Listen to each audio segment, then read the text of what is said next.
Morning, ladies and gentlemen. I hope you can all hear me. Is it okay up the back there? Well, my name is Malcolm Boyd. I'm the project manager with the Warren Centre, and it's my pleasure to welcome you all here today to our next Infrastructure Delivery Innovation Panel event for 2015, where we continue our journey of identifying the critical issues and opportunities for industry and government to bring transformational change and lasting improvement to infrastructure delivery. First, let me go back to the beginning. First, let me give you a bit of a background to what we believe is the infrastructure delivery challenge. Best practice infrastructure development requires efficient delivery of projects so that maximum value can be obtained from limited public funds. Successive reports by the Productivity Commission and leading independent commentators have highlighted key areas of reform, but the lasting and sustainable improvement has not been achieved. Inefficient application of resources, and by that we mean wasted time, effort and expense, is estimated to cost Australia $30 billion a year. That sort of money could be better spent elsewhere and applied to otherwise unaffordable infrastructure and to budgetary savings in other parts of the economy.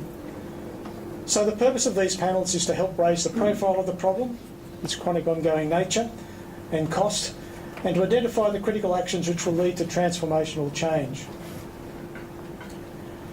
Some of the key questions that we believe underlie this whole problem. For example, is the problem systemic or is it cultural? What are indeed the key drivers for change, and how can lasting improvement be initiated? And that last element is really the focus of this project that we're initiating. In essence, we need practical solutions to move this forward. There's been a lot of talk and a lot of rhetoric, but we believe, the Warren Centre believes, that it should initiate a program that identifies and delivers practical solutions. The four key areas that we see in this process come down to culture, process, governance and technology. In culture, learning from mistakes is critical. We believe that there's not enough learning from mistakes. The same mistakes are continually applied, and the ability of people to move beyond and change the paradigm has been limited. Innovation is constrained. Simply accountability for waste is lost in the many layers of the hierarchy of delivery of infrastructure. Cost transparency and of course risk allocation has been recently mentioned in a couple of articles. From a process point of view, we have specifications and standards critical to the underlying delivery of infrastructure, both a strength and a weakness depending on how they're looked at. Quality assurance and quality control has been with us for some time, but has it really delivered what it set out to achieve? Integration and work across disciplines needs to be maximised through collaboration. From a governance point of view, governance applying to delivery, the independence of the different areas of delivery, and really the application of governance to the whole paradigm of complexity, risk and dollars needs to be looked at. It has been estimated by some that less than half of the major infrastructure projects have really delivered from a governance perspective. And finally, technology. There is much change in technology, as we've seen.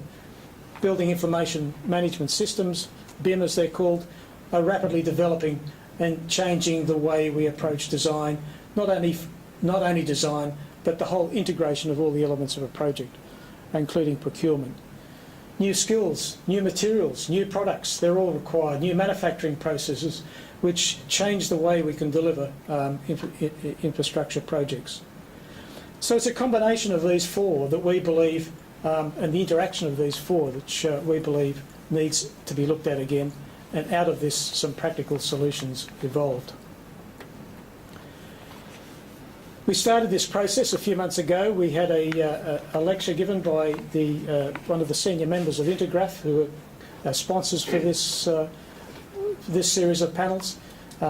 Michael Buss, the Senior Vice President, Global Business Development, was in Australia and delivered a very interesting presentation on the solutions to productivity improvement in project delivery. In April, we had our first panel session where we had Michael Zorbas from Lend-Lease, Paul Lindwall, the Productivity Commissioner, reporting on the Productivity Commission's report of last year. James Glastonbury came from Lang O'Rourke to talk about the directions that they are taking in terms of the delivery of projects. And Robin Shook from Consult Australia outlined a very detailed report that they prepared on the procurement aspect, particularly as it related to the service industry. So today we come to our second panel series events, and we have three panellists for us to start the process off. Mark Smith from Transport for New South Wales, Garry Bowditch from Smart Infrastructure Facility, University of Wollongong, and Suresh Cuganesan from the John Grill Centre for Project Leadership at the University of Sydney. So first may I introduce Mark Smith. I'll just give you a brief outline of Mark. Mark is the Principal Manager, Industry and Technical Development for Transport for New South Wales Asset Standards Authority, which is responsible for communications and industry engagement and leading the development of industry capability to support Transport for New South Wales objectives in the delivery of high-value infrastructure projects.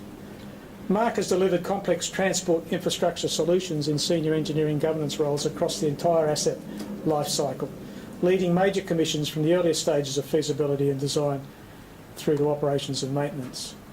Mark is a chartered electrical engineer with over 50 years' experience in signalling, rail systems, multidisciplinary infrastructure engineering management, both locally and internationally, including more recently the North West Rail Link and the Epping to Thornley third tracking project.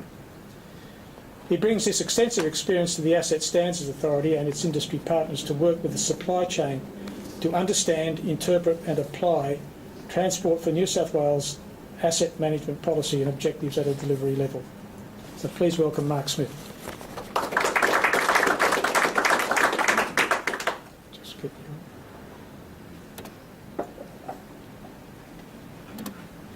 Thanks, Mark. Thank you. I'd just like to clarify that's 15 years of experience. I think I heard 50. I was horrified. Or maybe time does fly quicker than I thought. Felt like 50. That's right. Thank you for that introduction. There were some takeaways actually from your intro that I thought were interesting. So, business as usual, no more. I quite like that phrase, and that's our mantra. That's everything we represent at the Asset Standards Authority. It's all about thinking and doing differently. And the other takeaway for me was that you mentioned collaboration. A lot of people are using the word collaboration.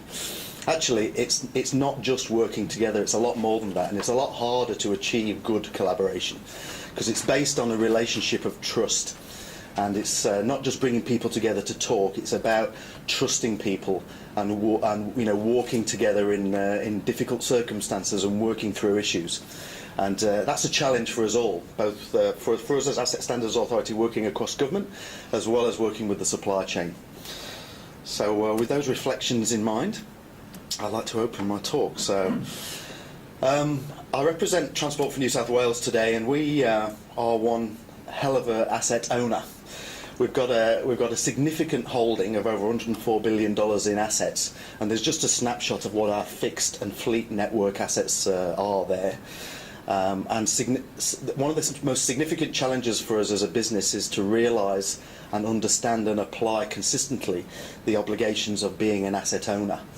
And it's more than just an entry on a balance sheet. It's more than just the mechanical legal processes. There's actually an obligation to deploy and maintain and operate your assets to the optimum. We've got an obligation to the taxpayer, and we have an obligation to industry to better run and operate these assets.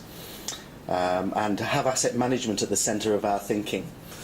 I think asset management is quite an immature science, if you like, in terms of government's thinking, and we're only just getting our head around what it really means to be an asset owner.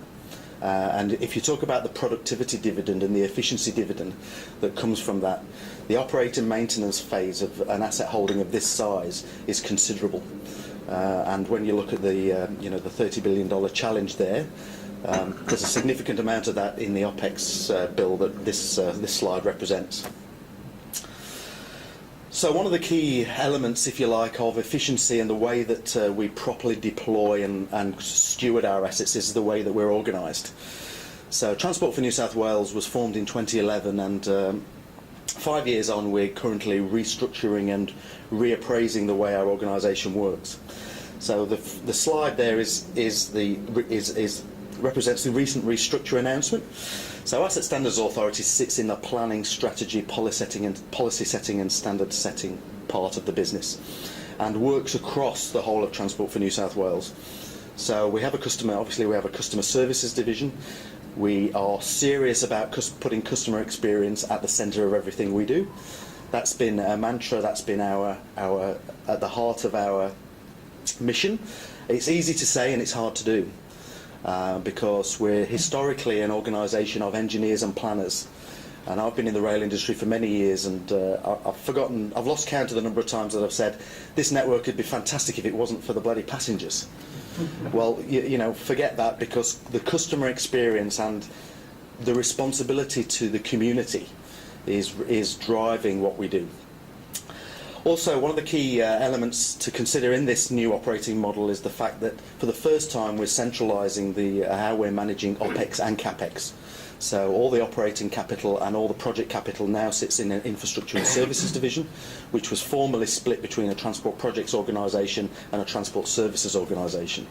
So that probably represents one of the key, most significant changes that we're looking to adopt, and an opportunity to harmonise the way that the budget allocation to transport is deployed. So that's the context we're working in. Asset Standards Authority's mission ultimately is to make it clearer, simpler and more effective to do business with Transport for New South Wales for other entities across the transport family, in government and for supply chain. Asset Standards Authority first off represents an access point. One of the problems with transport in the past is it's been a difficult, impenetrable animal to understand who to talk to and how to engage with us. Well, at the ASA, our mission is all about becoming that vehicle into transport.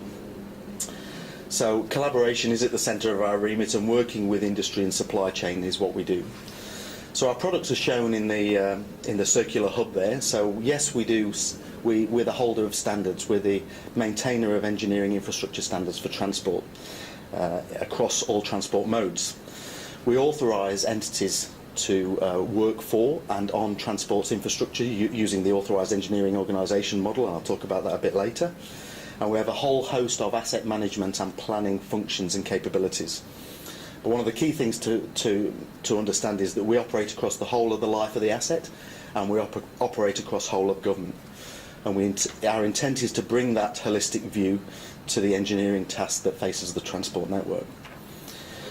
We want to facilitate increased competitive private sector involvement in what we do. So a good example of how we're doing that is to actually articulate for the first time what makes a competent operator in certain niche services. So control systems, signalling, electrical, these are areas where it's been very black artish. It's been very difficult for a private entity to claim competence and to actually mobilise their resources into these areas, despite having capability in other sectors that could transfer across. Well, at the ASA we will be publishing competency standards to do just that, make it clear exactly what our requirements are from a human being point of view, and to allow individuals and commerce to claim competence and come in and do this work that was historically kept within Railcorp and the former predecessor organisations. I think at the centre of the value proposition, and probably at the centre of the productivity dividend or the efficiency dividend that's waiting there to be captured, is the concept of assurance. So assurance for us, as on the screen there, is a set of structured and planned activities conducted throughout the asset life cycle, providing progressive justified confidence that objectives are being achieved and the asset is or will be fit for its purpose. Now, In our model, we require the supply chain, regardless of the extent of service, whether you're an operator and maintainer, whether you're a project delivery unit, whether you're undertaking a design for us, we require you to apply the principles of this assurance requirement to everything you do. And assure yourself as a supply chain entity that that you meet these requirements and that you've built up a progressive story. As a government representative and as government as well, it's incumbent on us to assure ourselves that working with the supply chain we can meet these requirements and build this progressive story. This is very, very different to the previous paradigm, which has been one of checking the checkers, or receiving a technical deliverable from supply chain, then checking it again, then raising comments, then inputting preference engineering, then checking it again, and then approving it. In that process, as a government entity, we inadvertently or by design incorporated risk. We coloured the product to such an extent that it was unrecognisable from its origins. And more importantly, we took the accountability away from the supply chain entity that was supplying that product or service, such that there was no ownership, because we as government had been all over it, totally hands-on, because that's how we realised the risk management protocol of the day. So the paradigm is moving back to the supply chain to assure themselves, give themselves confidence, and then turn around to government as an informed buyer rather than a checker of checkers, and provide us with the confidence that your product is assured and it meets the requirements that have been set in the contract or the project. So assurance is an easy word to say, and it's a hard concept to realise because it's multifaceted, and we're still exploring what good assurance means. There's no assurance Bible in globally or locally or nationally about what makes good assurance, but we do know it's multifaceted, and it includes numerous elements, including some of those on the screen. And the debates are ongoing about that. So just to give you a taster, RAMs, so reliability, availability, maintainability. There's a debate now about the qualitative RAM versus quantitative.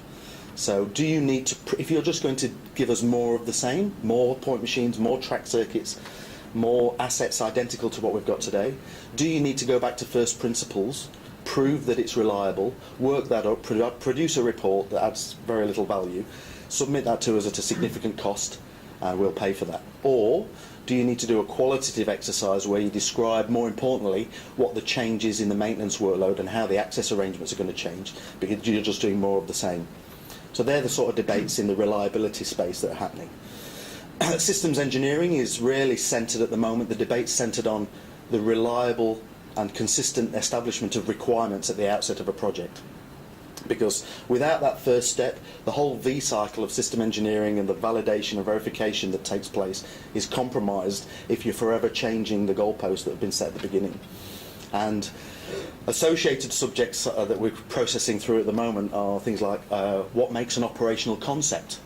So we're very good at establishing a technical concept for a project. We want a railway, for instance, from there to there. We need these stations, we need these parameters. But very rarely do we actually say, and this is how we want it to operate. And here's a document which tells us exactly how we want it to operate, beyond just the trains per hour or the, the number of passenger throughput. A more detailed analysis of how it's going to work, because a good designer will always ask that question in any case, so at some point during the concept design stage. So that's typical of the sort of debates we're having, and most of these elements of assurance have been accompanied by direct engagement by the Asset Standards Authority. We've had sessions, we've had seminars, working groups. There's guidance on our website there where we've determined what good practice looks like, and it's an evolving picture. One of the key things to remember, I suppose, is the Asset Standards Authority. We exist as an assurance vehicle for transport. We provide transport with a degree of assurance that its asset is being looked after appropriately and that we're making the right decisions across the life of the asset. So on the screen now is our whole of asset life model, and we operate across this right from the early inklings of an idea for a project, the demand, the things that's driven the need, right through to the disposal of the asset at the end. And you'll notice the operate and maintain phase. This isn't chronological, it's much larger in time and probably much larger in cost than most of the other phases. It has its own life cycle because we are recycling assets over a period of time, depending on the contract vehicle. So North West Rail Link will be a 15-year PPP, and that will recycle assets in order to meet the performance requirements of that system. So at the Asset Standards Authority, we drive assurance on several fronts, and these are all relevant in the discussion and debate about what makes improved productivity on a network such as ours. So one of the assurance vehicles is the engineering decisions. So we support, through subject matter experts, good validation of decisions made at any point in the life of this life cycle. We act as an internal consultancy to transport, but we also act as an advocate for the asset to the outside world. We look after obligations to the owner. So the operating and maintenance contracts are facilitated by services contracts between transport and the operator, whether that operator is Sydney Trains in the case of the Metropolitan System, STA in the case of the buses, Harbour City Ferries, and etc. So we review the performance reports from those contracts to assure transport that their assets being operated and maintained in line with their contractual requirements. We provide assurance to industry service providers. So we actually deploy the authorised engineering organisation model. We assess any entity that wants to make engineering infrastructure decisions that affects our asset. We assess them and give a level of confidence and assurance to procuring entities that that entity itself is competent and capable within the scope of supply that we've agreed. We deploy protocols, so we own standards and we deploy technical standards, but we also deploy a number of processes like configuration management, like concessions management, like type approval, which are all around managing the asset and managing standards, not just about the technical standards themselves. And because we work across operators and maintainers, we're in a fairly unique position to see, harness and share best practice and lessons learned across those disparate bodies. So when we're working with Harbour City Ferries and we see something of interest that might be applicable on the Sydney Trains network, for instance, from a process point of view, we're in a position to share that information. So our asset assurance in reality is anchored for us on the configuration management process. Configuration management is just about responsible management of change. So whenever we do something to our asset, we're changing its configuration. We're either renewing it for like, we're adding to it, we're taking away from it, or we're in some other way changing it. And we have a gated process for that, which tests the assurance associated with that change at all stages. So gate 0, for instance, is the project creation gate. Historically, Transport for New South Wales haven't been that strong at the project creation gate. Projects have just appeared. So we will have a light rail, for instance, we will have a North West Metro, and let's work from there. Gate 0 actually tests the premise of the need initially, and it goes back to the demand statistics and and links into precinct planning and urban planning, and looks at what's needed before you determine the solution. And then as we move through the various gates, we test the evolving design of the system right through to gate 5, which is the final gate before we commission the asset. Gate 6, interestingly, is an iterative process. So we cyclically test the asset during the operations and maintenance phase, which can be a number of years depending on the contractual arrangements. And that's a key gate for us because we want to see that the asset is being maintained and operable in line with the requirements that were set at gate 0 and gate 1. And we're in a position to do that. We also test the disposal of the asset because we want to see that the asset has met its requirements that were set at the beginning. One thing to note for all of these is these gates are wholly aligned with the financial gates that we manage through the state and federal budgets, depending on where the money's coming from. So the diligence that's required to navigate through this process serves a commercial as well as a technical process.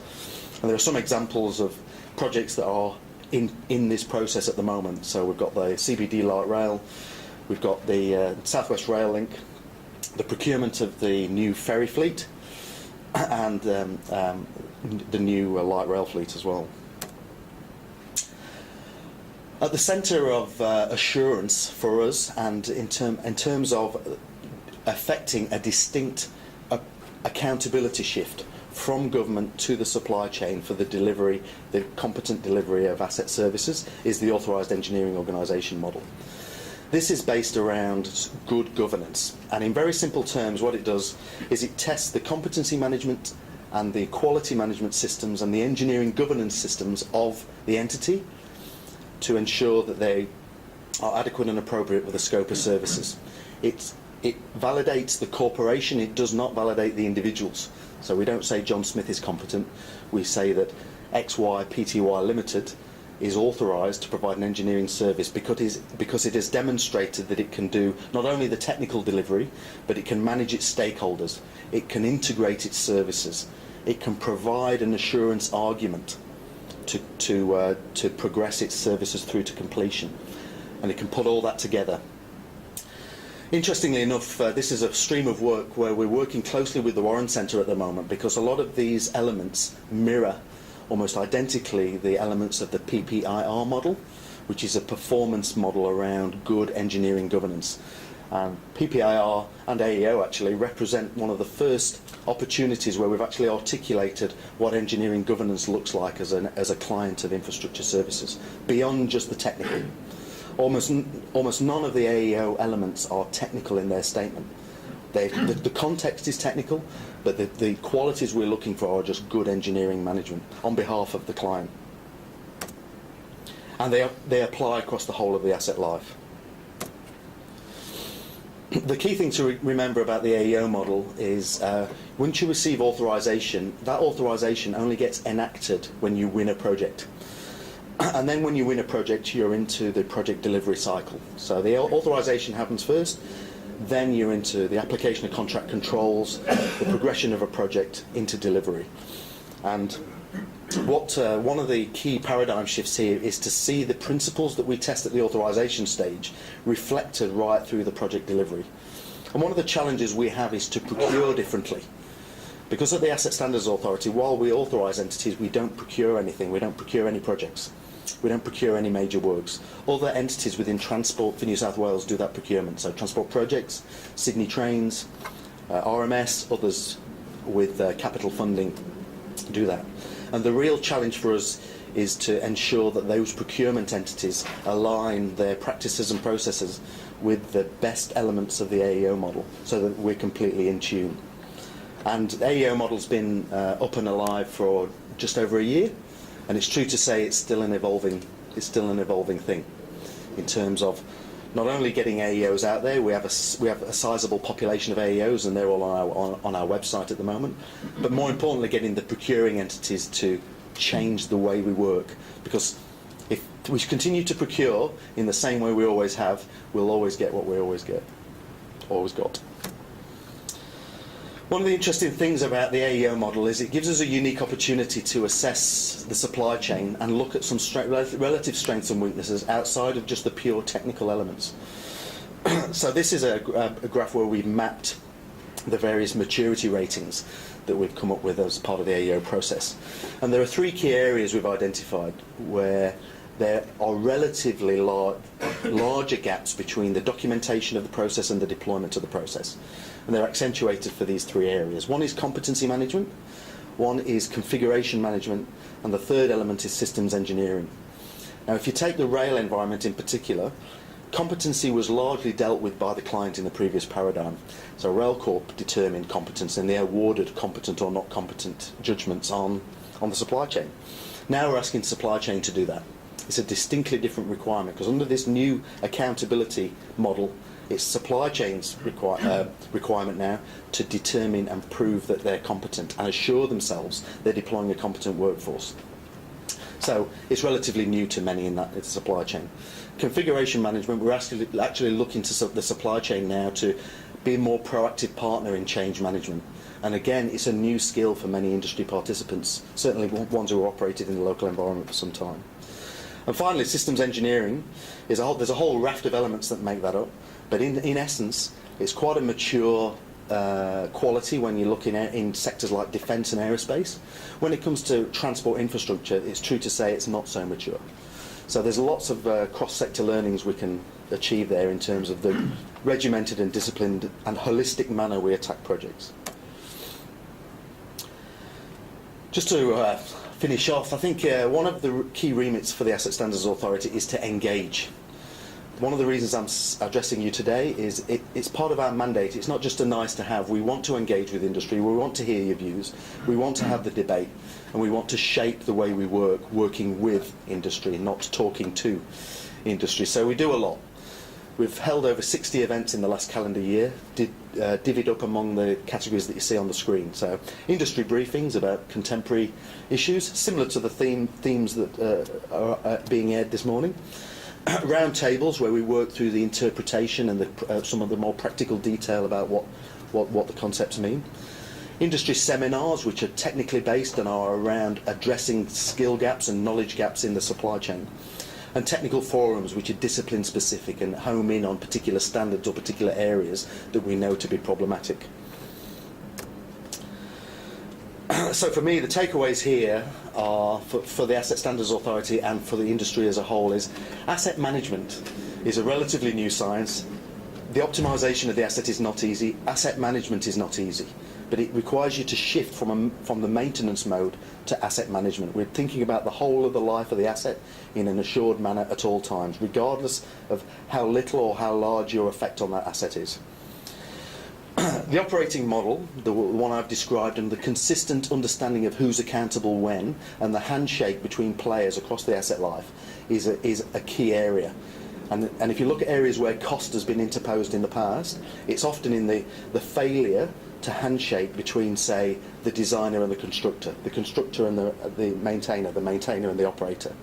So we can get a lot better at that. Assurance is at the centre of the value proposition as far as we're concerned. And we're deploying a number of assurance processes, a number of thrusts in what we're doing around that.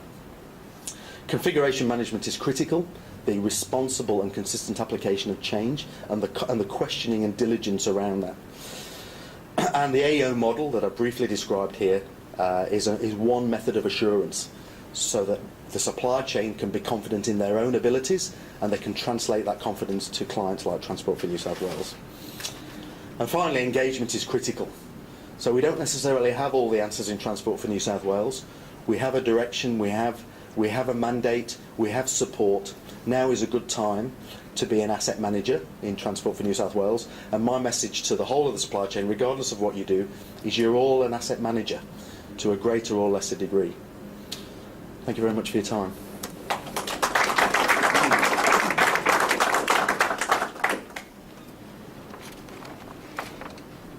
Thank you very much, Mark.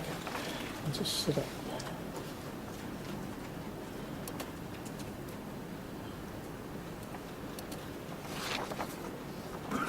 I'd like now to introduce our next speaker, Garry Bowditch. Garry is the inaugural Executive Director of the Smart Infrastructure Facility based at the University of Wollongong. Garry is an infrastructure practitioner with a unique balance of commercial and government experience spanning Australia, Asia and the OECD. Garry has a wealth of experience and insight and blue-chip networks to help Smart achieve its goals with government and business within Australia and internationally. He was a former senior federal Treasury official before holding a number of private sector positions with corporations in transport, defence and investment banking. He was the founding executive director of Infrastructure Partnerships Australia, and under his leadership IPA grew rapidly to a membership of 160 plus organisations and became the nation's peak body for infrastructure. Garry also advises governments and private sector organisations in Australia and around the world on infrastructure planning, private sector funding, project delivery and the management of major infrastructure. So please welcome Garry Bowditch. Just drive it with the arrow. These arrows? Yes. Yeah. Well, thank you very much. It's a pleasure to be amongst some infrastructure diehards on a beautiful morning. And I was expecting rain this morning, so I'm even more elated than usual. So it's a beautiful morning. Plus, I get to talk about infrastructure yet again. So that's a pretty good start to the day from my point of view. I wanted to share with you a picture. Some of you may have seen it before if you've heard me speak. And of course we know what it is. It's the Sydney Harbour Bridge, taken in 1932 when that delightful asset was completed. Does everyone here agree that this is a watershed moment in Australian infrastructure history? Yes. You do. Do you also agree that this is a picture of productivity?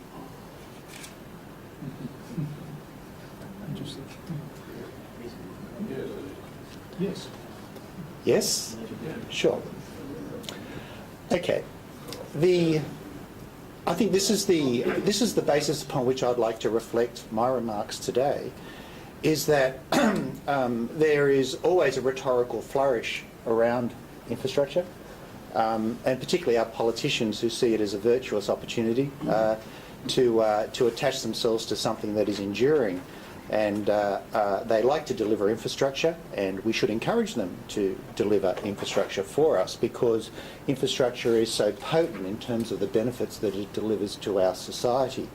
It creates jobs, it creates better living conditions, it increases income, and the list goes on and on.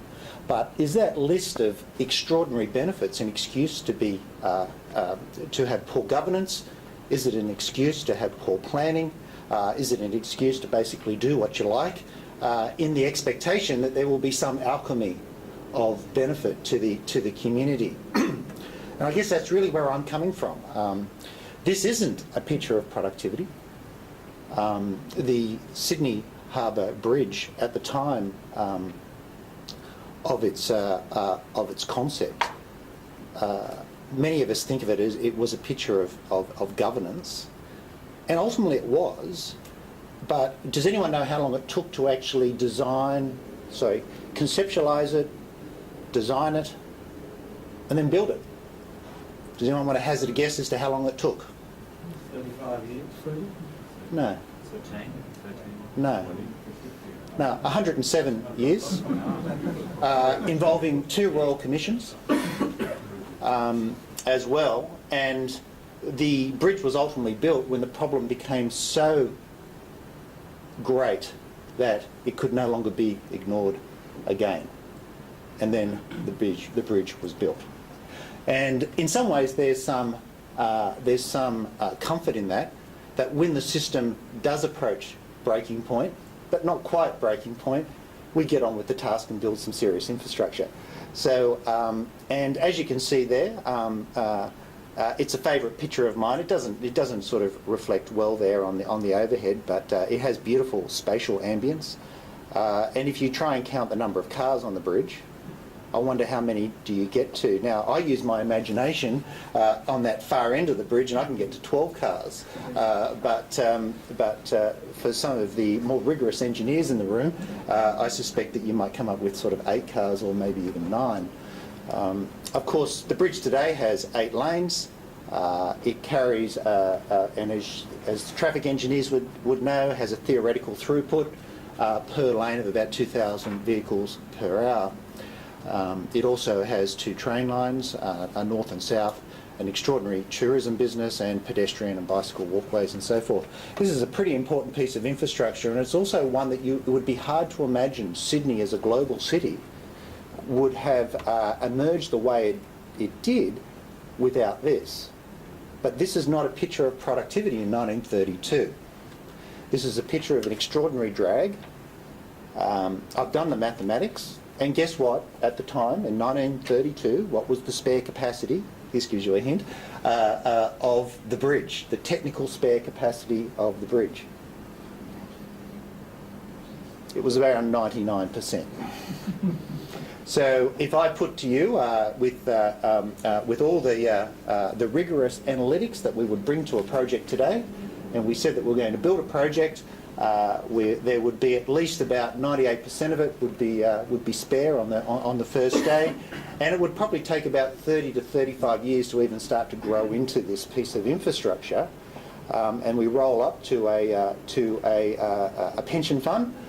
We roll up to the government and we say we want to build this, and you could imagine that many of you will be looking at your boots or your stilettos as you wonder, how am I going to wriggle out of this piece of madness? But of course it's not madness. It is vision, but Vision always need to be dealt with in a more prudent manner. And we're all grateful to Bradfield. We're grateful to the engineers and to the city for having the vision for creating something that was enduring. So when we start talking about productivity, productivity is a nuanced discussion when it comes to infrastructure. And it's nuanced because if you were to be committed to the proposition that productivity is paramount in infrastructure, well then we should not build another piece of infrastructure for at least 10 years. And that's okay if that's what we decide, but in a country such as this, where our population growth is almost the fastest in the OECD world, we have a population growth that's 4 times faster than China, we should be extracting so much more out of our existing infrastructure, but at the same time we also need to have an eye to the future about the fact that there's only so much you can squeeze or you can sweat the existing infrastructure without foregoing future opportunities. But the point being, a productivity discussion in infrastructure is a nuanced discussion. But yet we understand so little about the nature of productivity and the nature of infrastructure. And a good starting point, I think, when we talk about productivity is, well, what's the right size of the asset base for a country? And it's really hard to do, to work out what is the right size or the rule of thumb for a country to estimate what is the asset base, the network base. And there's been some good work done at the Kiel Institute, and this work looks over 3 decades. The bars on this chart look at the 1980s, 1990s, and then the noughties, and it measures on a purchasing power parity basis.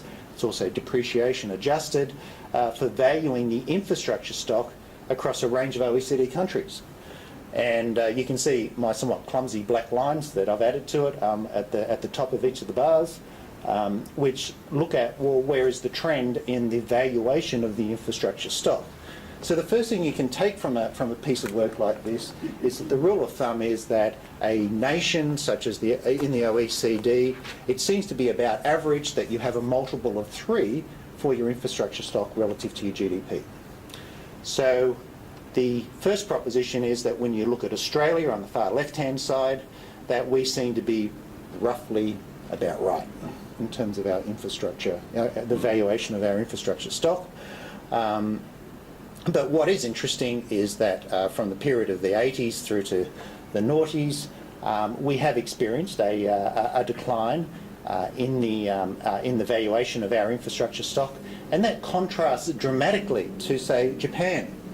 Japan has been a very vigorous investor in its infrastructure, and so has Canada, for that matter. But yet Australia looks more like the UK and the USA, where there's been a decline in the infrastructure stock. So the first question is, does that matter?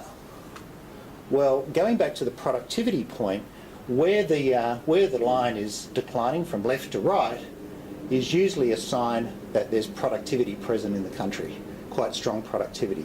So as growth occurs, you're using more of the existing infrastructure stock, creating output from the existing infrastructure stock, and of course that meets the classical definition of productivity growth being present. Whereas in Japan, the other connection that is often made with infrastructure is, and you'll hear our infrastructure Prime Minister say this, that we are interested in growth and prosperity, and that's absolutely right, and infrastructure can be a key to that, but at the same time, that too is a nuanced conversation, because if we were to invest at the same vigorous rate as, say, Japan, I'm sure no one in this room would wish upon Australia the growth record of Japan over the last 25 years as to what Australia has experienced as one of the most prosperous and fastest growing countries in the world. So my point being that infrastructure growth does not equal economic growth, and we need to be very careful with that, and there is a number of qualifications that sit around it. So with Australia, we sit in the middle of the pack. From a macroeconomic perspective, there doesn't appear to be any sort of really big issues about those overall metrics. You would expect to see us roughly in that zone, but there are problems, and I'll come back to that in a moment. So in order for me to come back to that, I'm just going to give you a quick overview as to what's happening in infrastructure investment. And of course, infrastructure investment in Australia has reflected a number of trends in both the policy and the governance reform of Australia. And this looks at real per capita investment in our infrastructure, and you can see that during the early 80s, during the peak really of public ownership of utilities, and where that changed under Greiner and under Fay, and with corporatisation and privatisation, that there was a significant step down in the average trend towards per capita growth in infrastructure. Now I'm going to say to you, and I would be quite happy to be challenged on this, that it was the 80s and the early 90s was the golden years of infrastructure. I think the noughties is the lost decade. It's been a wasted decade. It's been an inefficient decade. But the 80s and the 90s was indeed a very powerful and potent golden decade. And we need to sort of get back to having both productivity, efficiency and better management of our infrastructure. And then as you can see there with major asset renewal cycles and so forth, particularly in electricity and water, which I'll come back to if there's time, started to kick in. And then of course we had the enormous injection of growth through mining boom 1 and then mining boom 2, which completely changed the landscape for infrastructure, both in the private and the public sector. And then of course with the where we are now on the very far right hand side, there's a fair bit of daylight between where the trend is and where we are in terms of per capita growth, and that basically reflects government struggling with their fiscal constraints, large deficits, not being able to meet the needs and so forth. So that gives you a rough idea of a bit of a, more of the modern history of infrastructure. If you look at this chart, this is really looking at the net capital stock per capita for infrastructure in Australia, looking at both energy, gas, water and wastewater services in this country. And that's indicated by the blue line, and the red line is the transport expenditure. And of course the linear line is the longer term trend, and then the wave line is the actual measurement. And what you can sort of deduct from this is that Australia has been certainly getting on with the task of infrastructure investment. That infrastructure investment, particularly in transport, has been very strong. We've not been underdoing it by any measure. And certainly when it comes to water and energy and particularly electricity and gas, we have certainly been getting on with it, so to speak. So the flip side of that getting on with it is that the measurements of what is called multi-factor productivity. Productivity is a combination of basically two things. As Suresh was sort of commenting on production functions, is the interaction of both labour and capital. Is that when you have a very large and new asset base, you need to extract some output from it. Because if you don't extract output from that investment quickly, your productivity will decline. And if you run your eye down the right-hand side on the multi-factor productivity growth rates, you'll see electricity, gas, water and waste services has been red for a reasonable period of time, and certainly between 2007-8 to 2010-11, it declined about 4.2%. So, and then similarly on transport, postal and warehousing services, which is the way the ABS sort of categorise these things, so it's not neat, but it will do, indicates that there's been also a modest decline in productivity as well of about minus 1.2%.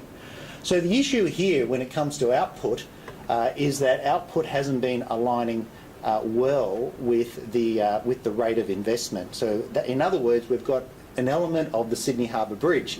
That is that the investment's been put in place, there's spare capacity now present, and we're waiting for the next uptick in order to pick up that productivity. Now the question in your mind is, I think, and my mind is, well, how do you actually minimise that uptake but don't lose the option to be able to make the uptake? And that's the question for infrastructure planners. don't build the colossal piece of infrastructure and then wait for half a century for it to come. How can we nuance that process so that we have the investment roughly at the right time, where we don't have it sitting idly, so that there can be a pickup in output? And that's the part of the nuanced conversation. And that conversation is even more important now, because we're relying on the private sector to come forward and say, give us some of your hard-earned cash, give us some of your savings, particularly pension funds, in order to invest in this infrastructure. They don't want to invest in spare capacity, they want to invest in productive infrastructure. And that's why we need to have a much better front-footed planning process to ensure that we can align our investment intentions with the opportunity for it to deliver output sooner rather than later. So in other words, the screws are tightening, and we need to be much more aware of how do we align the investment with the output side. In terms of what's been happening, for example, in electricity distribution, this is some recent work that's been done. It's also been subject to considerable scrutiny as part of the New South Wales election. But this is just productivity comparisons of electricity distribution between the different states. And without going into it, you can see that that those productivities while they may be all declining to some extent, South Australia and Victoria are indeed at the top of the heap, which is interesting because they're also privately delivered infrastructure. But I won't sort of go into that on this particular occasion. So going back to the point about the very large investment, above trend growth investment in our transportation sector, you would ask the question, well then surely we must be having some sort of meaningful impact on the quality of the customer service experience in our transport. But yet here in Sydney, and this is a piece of work that was produced by Infrastructure Australia, where they've calculated that on the major arteries of Sydney, that the peak hour, the average peak hour, is about 10 hours a day. And that increases to about 13.5, 14 hours a day. That's a lot. That's a lot of the day. And clearly there are pressures in our urban infrastructure, and that despite the enormous amount of capital that has been put in, well above trend, for several years, we're not making a dent on these sorts of parameters. And I think that boils down to the fact, I was in a discussion when I was in Zurich not so long ago with the McKinsey Global Institute, and they had done some calculations which I was seeking to better understand how they'd come to it, and they had classified 2 countries in basically the industrialised world, loosely defined, as having excessive infrastructure. China was one, Australia was the other. And as I thought about that, and they explained the methodology to me, I think what they were actually saying is that it's not that we have too much infrastructure, we just have too much of the wrong type of infrastructure. And that there are quite fundamental issues about where we invest our money and how we invest our money in order to meet both the output and the productivity requirements. And as we know, living in a major city, that there is that there needs to be a more astute allocation of infrastructure expenditure in order to meet the needs of cities, but yet there is still an institutional bias against cities, and therein lies another issue. So I'll just do a very quick sort of reflection on infrastructure costs and efficiency considerations. And as part of that, productivity is very sensitive to the size of the asset base and the output that's extracted from it. And some of the planning assumptions that need to be sort of considered is graphs such as this, and I apologise that it hasn't been updated. I just didn't get a chance to do it. But this is one of the trends is vehicle kilometres travelled per person, and this looks at from the 1900s here in Australia through to, in this case, 2011. But I can assure you that the line continues to go downward up to 2014. And what this is telling us is that Australia's car or vehicle mobility is either at an inflection point or it's at a turning point. and that we need to be very careful about making assumptions that the investment that is required for our infrastructure going forward is to meet a level of demand that is perhaps reflective of the period between, say, 1930 and 1970, which is quite strong and aggressive growth. That there are signs, and these signs are not unique to Australia, that that there appears to be a stepping down in the kilometres travelled per person, vehicle kilometres travelled per person. You can almost have the identical chart for the United States, for the United Kingdom, and for Canada, and there are theories galore as to what it is, but the point is, what are the planning assumptions that we should be making, and how do we actually account for the impact of technology and other things that might actually see a different sort of growth rate in the sort of infrastructure assets we needed. We're experiencing this also in water consumption per person, and we're also experiencing significant reductions in electricity consumption as well. Profound reductions, actually. In fact, I don't know why it didn't come up, but it... here we go. This is the national energy market per capita consumption. Again, those lines continue to go down. So what is the sort of infrastructure networks that we should be producing in order to meet the needs of a future community, and what can we interpret from this more modest consumption of infrastructure? These are valid questions. These are valid questions, because if we continue to invest perhaps on the assumption that we're going to experience a 1930s to 1970s type growth in infrastructure asset consumption, we might find that we have a number of stranded assets at some stage in the future. One of the things I try and sort of remark upon when talking about infrastructure productivity and infrastructure costs is just the extreme nature of the asset renewal cycle in Australia. And we've been doing some work in terms of looking at the asset renewal cycle from the mid-50s until now, and what you see is a very staccato situation where we have investments that can average anything from, in the asset renewal cycle, anything from about $5 billion a year through to 11, 13, 14 billion dollars a year. So we have some quite serious swings that occur in our asset renewal cycle in Australia, and you say, well, that's okay, that's what you would expect. But the problem for us is that we also have to accommodate, when we're looking at electricity networks, water networks, and some of our transportation networks, is that we have a resources sector that imposes itself over the top of this. And the demand in the resources sector is so profound that it can change the entire cost landscape in a way that we have to be much more front-footed in working and orchestrating our infrastructure market so that the taxpayer doesn't pay over-the-top premium for its infrastructure when we're competing with the super profitability, particularly in the resources sector. And the overall result that when you do compete with the private sector in terms of wanting to get access to skilled engineers and critical inputs for infrastructure is that your costs will escalate profoundly. And you'll be able to have these to see just what is the nature of the cost. And here's an example of a piece of work that it's a relatively simple analysis, but nonetheless, rarely do you actually get, sometimes in infrastructure, a break where you can actually look at a project and say, look, it's got reasonable scientific validity that you can say that the project 1 that you're comparing with project 2 is about the same.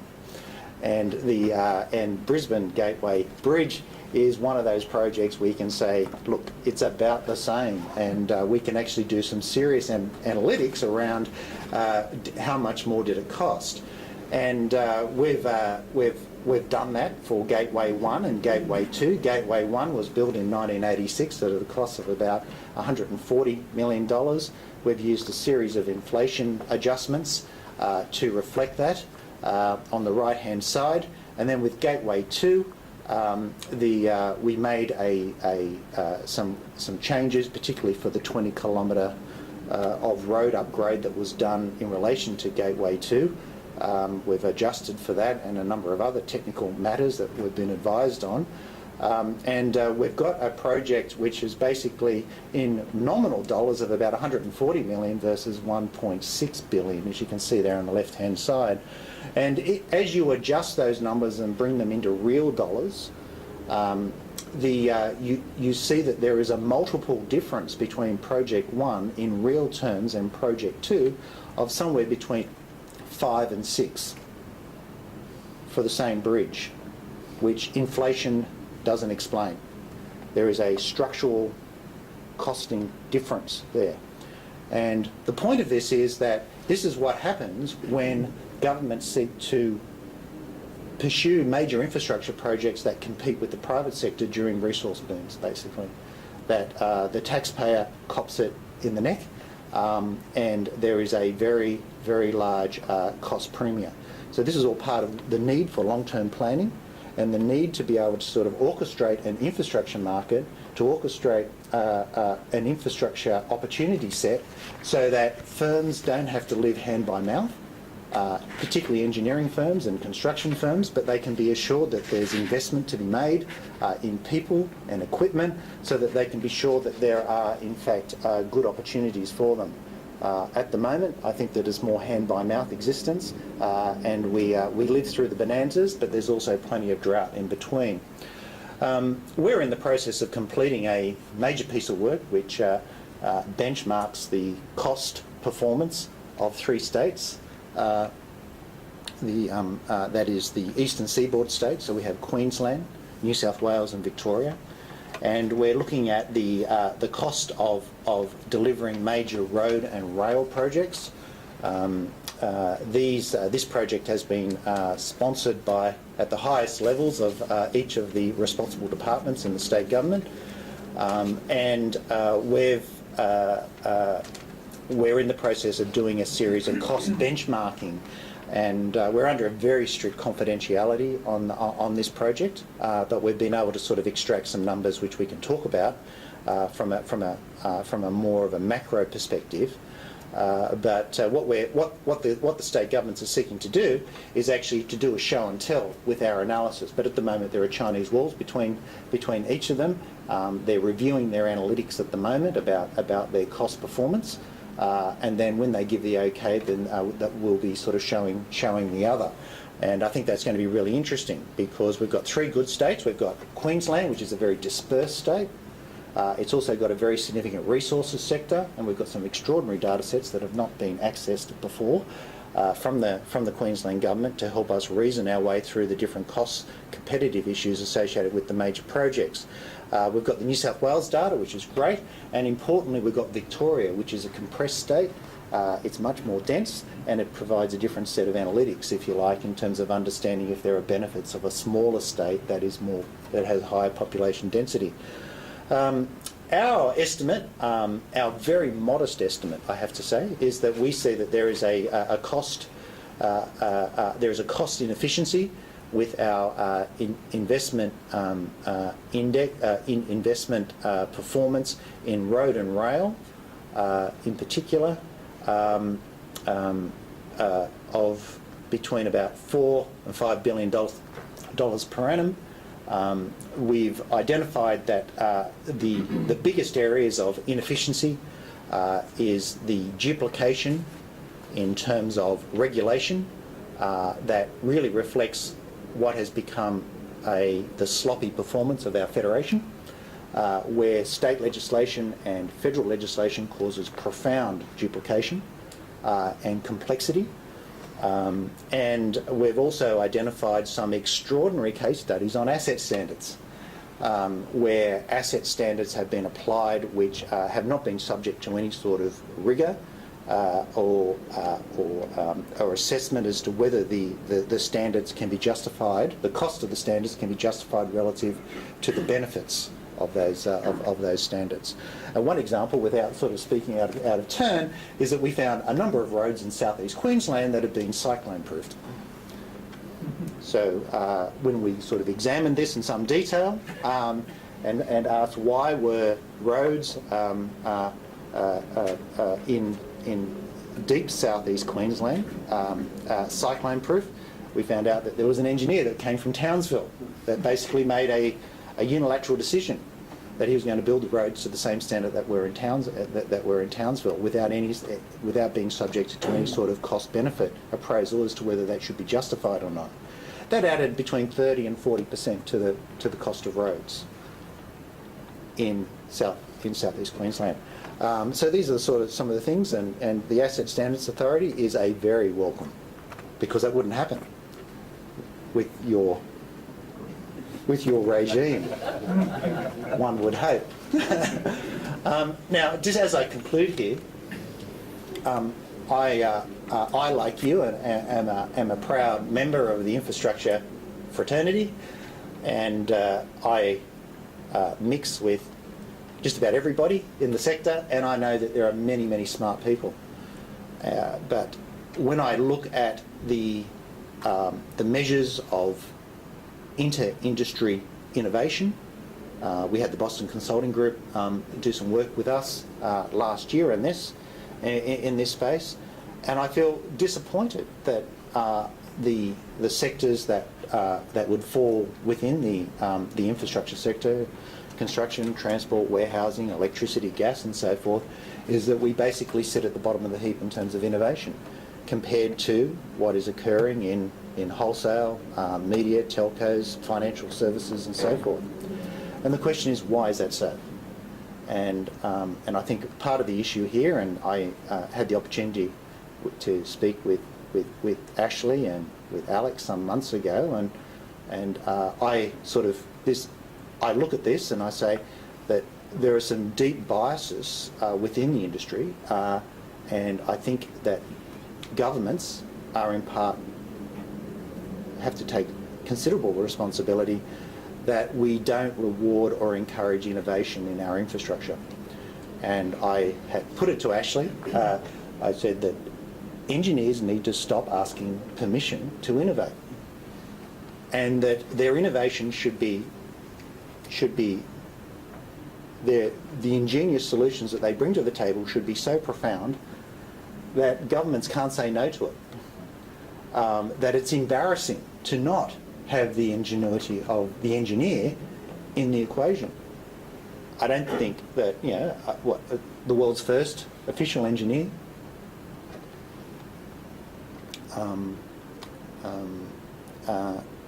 wouldn't have asked for permission to be innovative.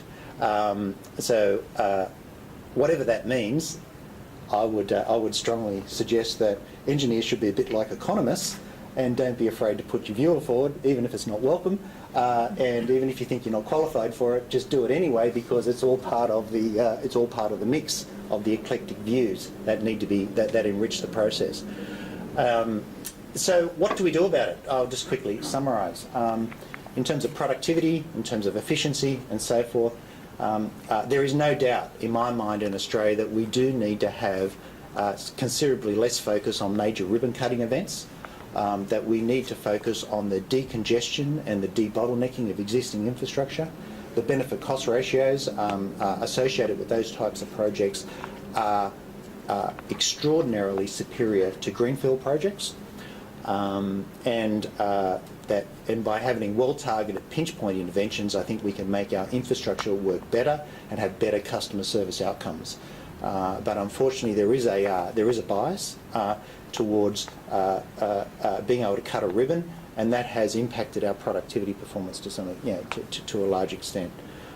It continues to worry me that organisations like Infrastructure Australia continue to be more focused on greenfield projects than on encouraging brownfield projects and maintenance of infrastructure.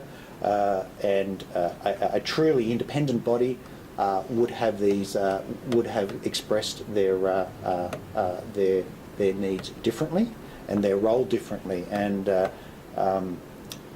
Infrastructure Phase 1, Infrastructure Australia Phase 1, I think has been profoundly disappointing, given that I was one of the architects of Infrastructure Australia. And under the new management regime, they've got a lot of ground to make up for if they're going to prove their legitimacy in this space. And we'll look forward to seeing them rise to the challenge. In terms of better incentives, I'll just put it to you this way. if we want our infrastructure to be more efficient, if we want our infrastructure to be more accountable, you need to have a balance sheet of infrastructure. Where our infrastructure is, what is the asset condition, and to ensure that that balance sheet has an owner. Too much of our infrastructure is not on a balance sheet and doesn't have an owner. And when it doesn't have an owner, there won't be a responsibility for it. And one of the starting points for that will be is in the Federation White Paper that the federal government is working on, and I'm involved in that through the Department of Prime Minister and Cabinet.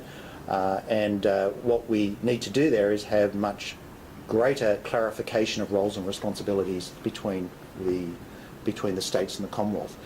Nick Greiner has said on more than one occasion, and Nick always sums it up absolutely right, good fences make good neighbours, and that also applies to infrastructure and to the Federation. There is just too much wriggle room because there's a lack of clarity of responsibility between the Commonwealth and the states, and everyone can run for cover, so there's no accountability and there's no one taking responsibility. And therein lies one of the great tragedies in our infrastructure story now. It needs to be fixed, and hopefully the Federation White Paper will be a down payment on that. So there's much to do. We're in a country with a glorious history of infrastructure, but we also need to recognise that I don't know whether it's best practice. I heard the term used before. I much prefer the term better practice. I'm not aware, I've spent a lot of time looking around the world, I'm not aware of anyone having best practice over the life of the infrastructure asset, and we are certainly not going to be able to import the best practice from somewhere else, and that's why it's our job to find the best practice frontier out there, and by pursuing better practice, I think, is the way forward on this. So thanks for your time, and we'll be quick.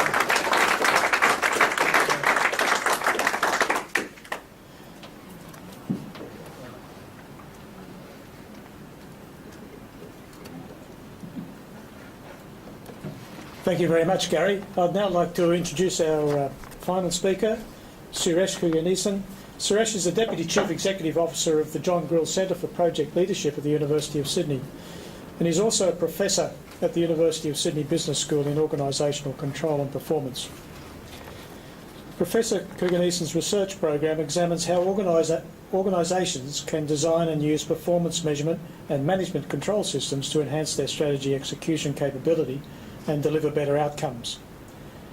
He has advised and consulted for CEOs and organisations operating in financial services, energy, law enforcement, transport, government, recruitment, energy and sport.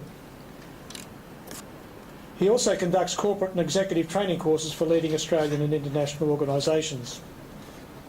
He has held previous academic leadership positions, including Associate Dean of Research at Macquarie Graduate School of Management and the Foundation Director at the Centre for Enterprise Performance at the Swinburne Institute of Technology. Please welcome Suresh.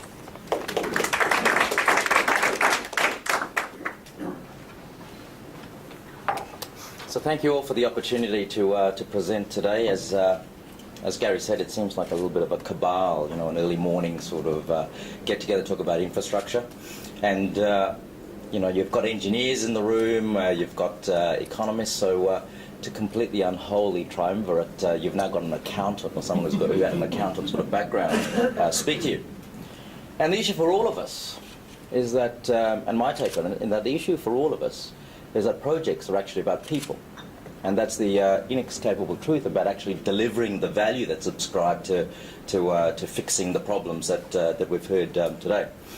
The John Grill Centre, for those of you who aren't aware, was set up at the University of Sydney really to try and attack this problem about the people factor in projects, or the human factor in projects, and really trying to elevate this from, it's not just about delivering something, it's actually about leadership. John Grill, CEO and now chairperson of Worley Parsons, basically funded the University of Sydney and set up the John Grill Centre to help Australia build better leaders in the project space, to the point where we're not actually importing but exporting leadership talent. So a bit of background is we've had ongoing conversations with industry and government to really start to unpack what is the people issue, what is the leadership issue.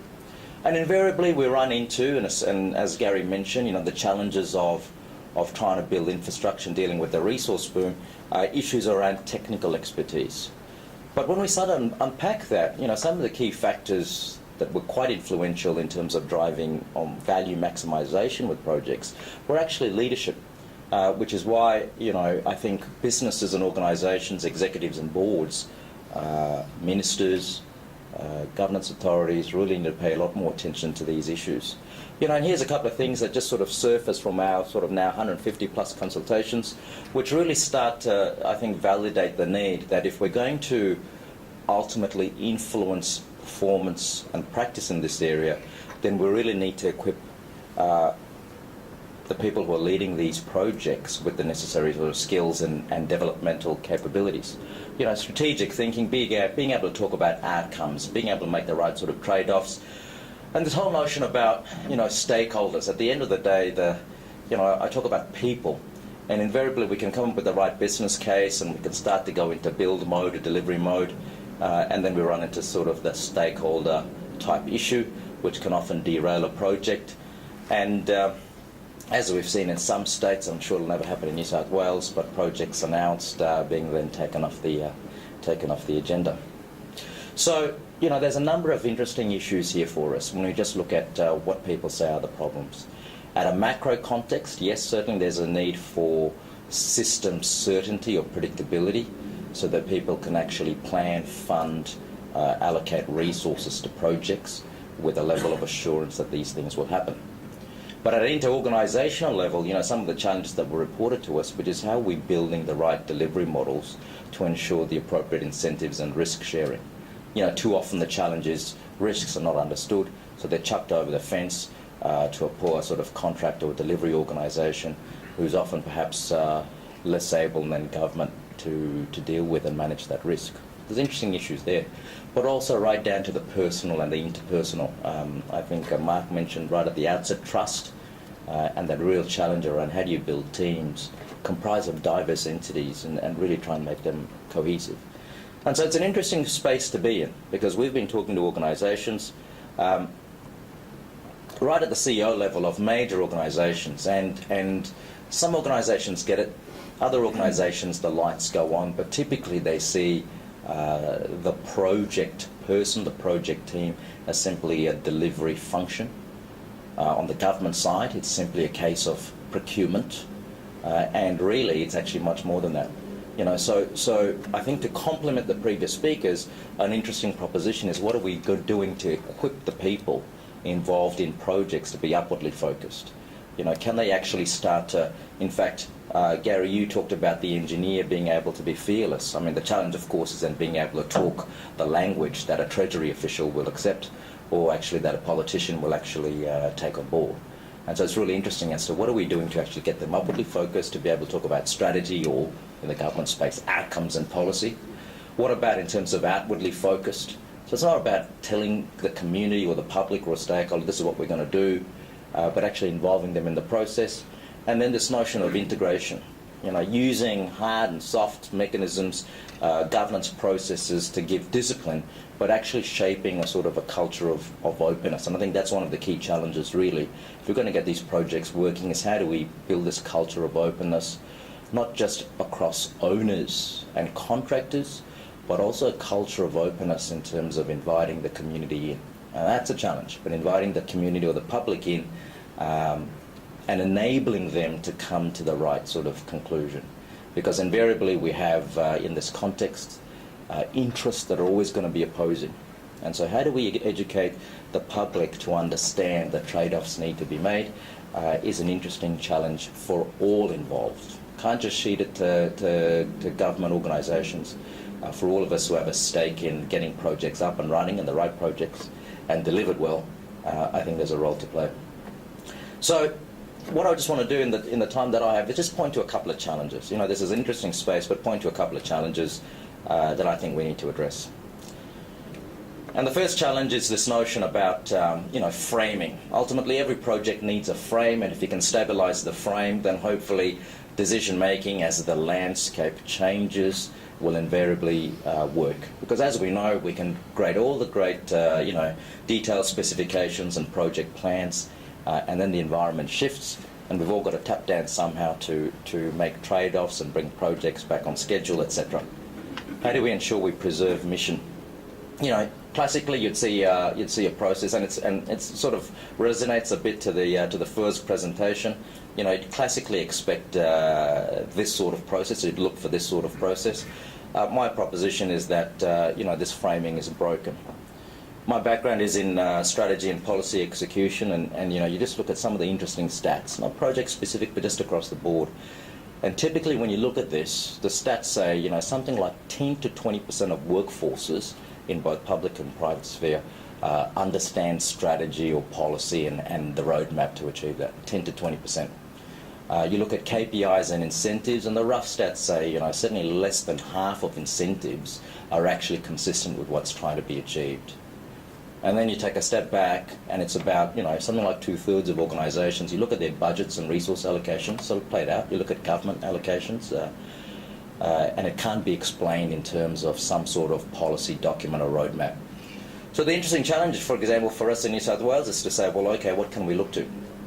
Does the New South Wales 2021 sort of plan give sufficient guidance for those involved to actually start to prioritise and build a pipeline of projects that are actually fit for purpose and will actually deliver on a vision?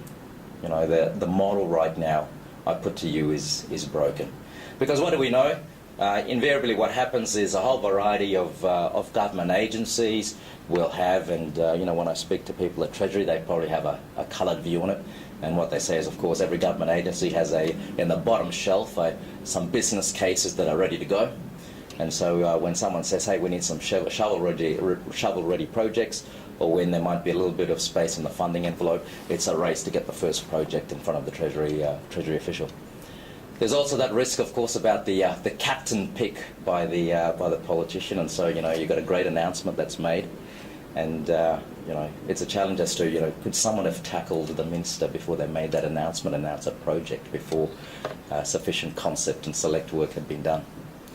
It raises some really interesting questions then for us as to how do we influence this conversation. We've been watching, and I should have acknowledged, you know, some of the work that we've done and some of the supporters we've had. New South Wales Government, we've had agencies, WestConnex, Urban Growth New South Wales, at the federal level, Department of Infrastructure, provide the John Grill Centre with cases and participants. And one of the cases we're looking at, Urban Growth New South Wales, the base precinct project. Now, no doubt you'd have your own views about this, but here's something that's really interesting. Speaking to David Pitchford, and truth will tell on this, they've been very deliberate around trying to educate the community. And not just the people that might be directly impacted, so-called stakeholders, but actually trying to appeal very deliberately to this identity of the Sydney-sider. So how do we get the public involved to have a rational, considered debate about the future of Sydney as opposed to what happens in the base precinct project? You know, what's the intent? What's the, on the upside, an idealistic view on this would be that hopefully if the community really buys into this vision, because, you know, what's at stake here? They're actually having a conversation about what industries and what future will drive economic growth for Sydney. So it's not about a design, it's not about an urban solution, it's not about housing, it's actually about economic growth, and they've tried to be very deliberate about that. What's the nice thing about this is actually a lot of time being spent up front around really trying to provide a frame for the project and the conversations and the invariable trade-offs that are likely to occur. About outcomes and about the frame.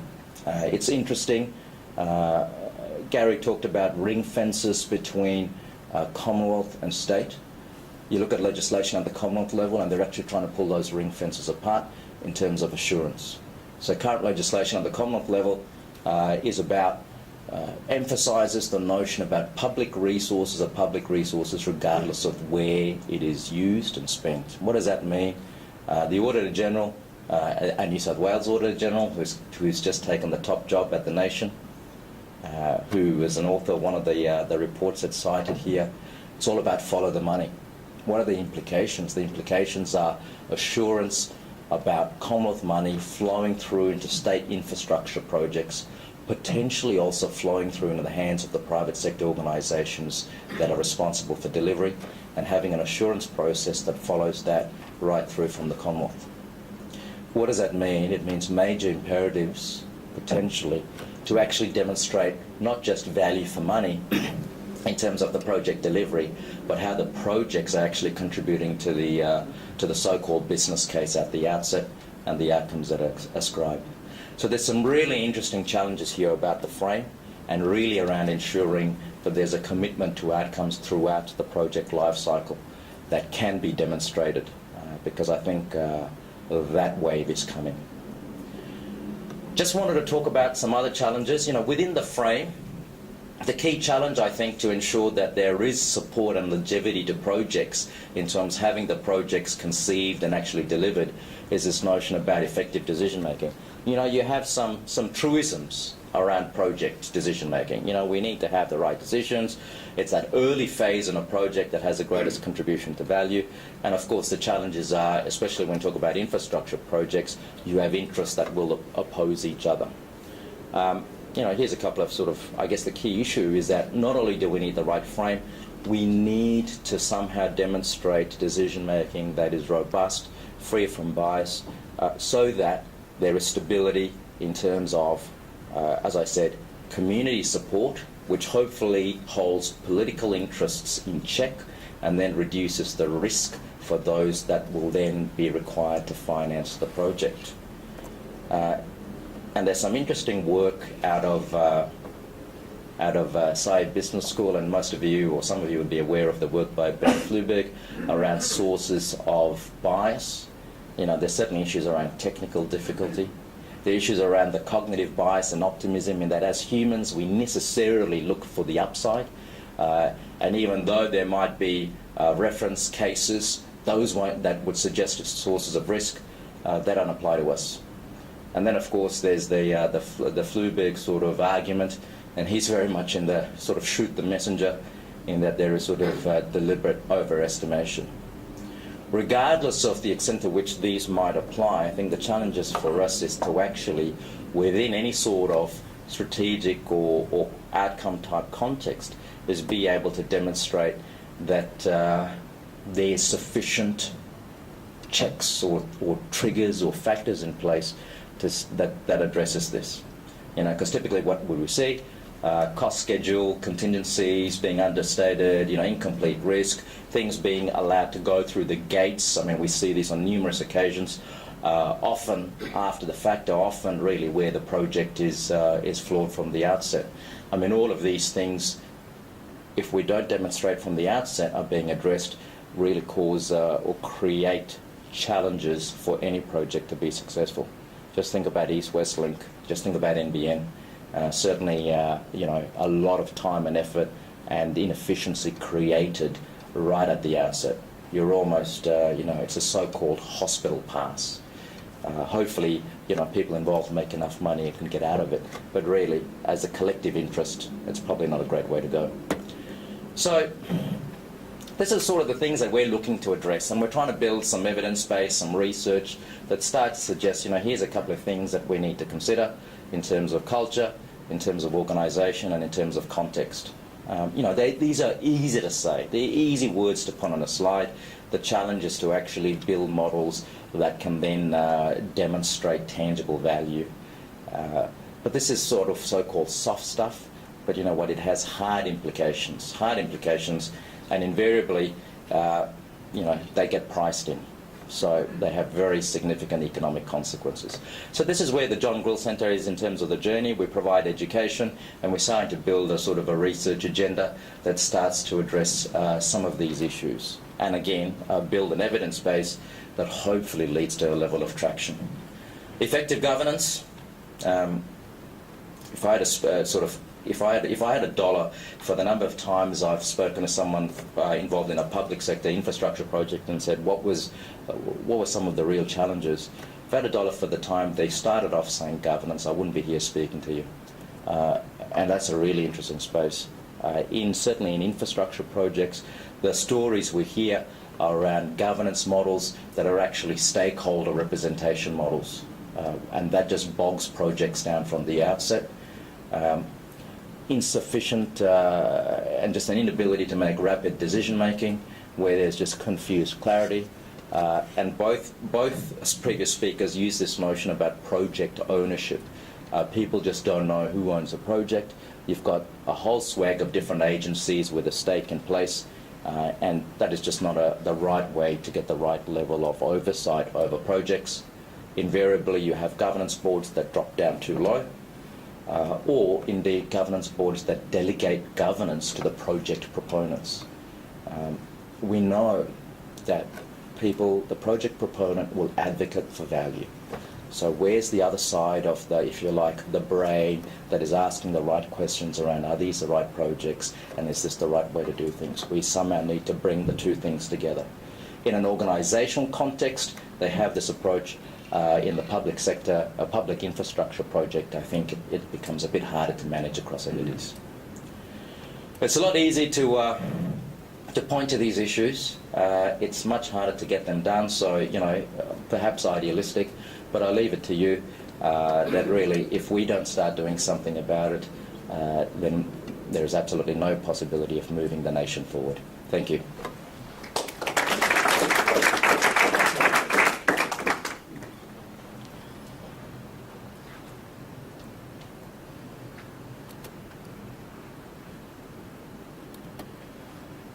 Thank you very much, Suresh, for that presentation and for those three excellent presentations. I'd now like to call on Alex Harrington, the COO of the Warren Centre, to now lead the discussion before we wrap up with Ashley. Alex?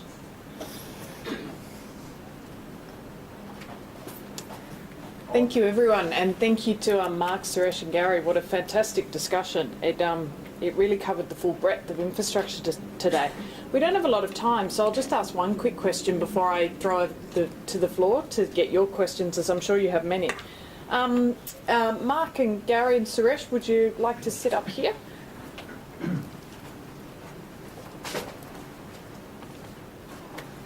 that the question? No, that's not the question. That's not the question. That was a rhetorical one, Mark. We're talking about infrastructure. I didn't give them a choice. So just starting off, all speakers mentioned project ownership, and I'd like to ask the question of Mark, in the approach from the asset management point of view, and Suresh mentioned the perspective of the asset owner will always be to advocate for value, but making sure that we get the right outcome. So if you're a member of the Sydney community who spends 10 hours trapped in the major arteries of Sydney, what's the interface into the population planning, into the planning strategies for Sydney, and making sure that those asset ownership strategies are right at the outset and, importantly, adaptable to those changing requirements? Thank you for that. That's a very good question. Can you hear me? Yeah. That's good. I'll continue. So thanks for that question. It is excellent. I think it boils down to delivering on the mantra. So we've talked about putting the customer. We've talked about putting the customer at the centre of everything we do, and to achieve that we really have got to link up the demand and need with the community considerations. So if I take recent projects, so I'll give you an example. Epping to Chatswood Rail Link, that's a 2009 vintage, that's relatively modern. But I think, I was just talking in the break before about there were some real advances in that project in terms of the way the system was engineered. But we bring out customers out into one of the busiest roads in Sydney. We then ask them to wait for 10 minutes just to cross the road. There's no sense of cohesive and integrated community solution when you come out of that station or out of some of those stations, because that represented a limit in the way that we thought. Now what I see and what I observe is there's far more linkage with the growth centres, with urban considerations, with community inputs that govern the demand and the articulation of projects. And I'd say that we've still got a long way to go, but I can see progressive signs in that direction. In terms of linking that into ownership, I talked about everybody being an asset manager, and the model that we're working towards is Transport for New South Wales own the asset. They are ultimately the client. Agencies throughout transport are procure on behalf of that client, and they're the client's representatives. So there is a clear delineation. We are all acting on behalf of a client, and that client is acting on behalf of the community. And then when we delegate responsibility and accountability to other agencies or to the supply chain, they are agents. So there's this concept of client agents. So if you're working as a supplier, whether you're a designer, a constructor, or whatever your role is, you are always acting, and there's this clear linkage back to the client, and in turn this clear linkage back to the need. And processes like systems engineering and good requirements management, they're all auditable and completely traceable back to the reasoning behind the project are key to this. So the AEO model is one tool, good systems engineering is another, but the truth of the matter is there's more work to do probably within government than there is with the supply chain in defining and rolling out this definition of client, client's representative and client's agent back to community requirements. Definitely. So just to follow on from that, Gary, you mentioned the Gateway project. So what are the thresholds we need, or what are the frameworks we need to prevent that ribbon cutting approach to pursuing infrastructure, even where the multiple is just so significant because you're competing with resources? What's most valuable is that we need to understand the competitive dynamics of the infrastructure market in Australia, and to not see it just as a project, but it's part of a network. It's part of a series of projects, and to have long-term planning. That long-term planning, there's this horrible term called shovel-ready projects, which is code for politicians who want to get projects out the door when the economy turns down. And that's, in some ways, that's not a bad idea, because during the GFC, when the major fiscal stimulus was being concocted, the Prime Minister's Chief of Staff was sent out of the Cabinet room and said, find us 5 projects that are ready to go. And actually it took a day for the Chief of Staff to come back and to say no state could bring forward any project that was shovel ready. So Plan B was rolled out, which was school halls and all those sorts of things, because there wasn't a readiness. So one of the competitive dynamics in Australia is that when we have a resources boom, we also have a population surge in our cities. It's been empirically demonstrated. So it's counterintuitive, but that's how it works. When we have an income surge in Australia from our resources boom, our population growth in our cities surges. And when population growth in our cities surge, politicians then feel they have to deliver major infrastructure. And that results in the coinciding. So someone mentioned institutional memory.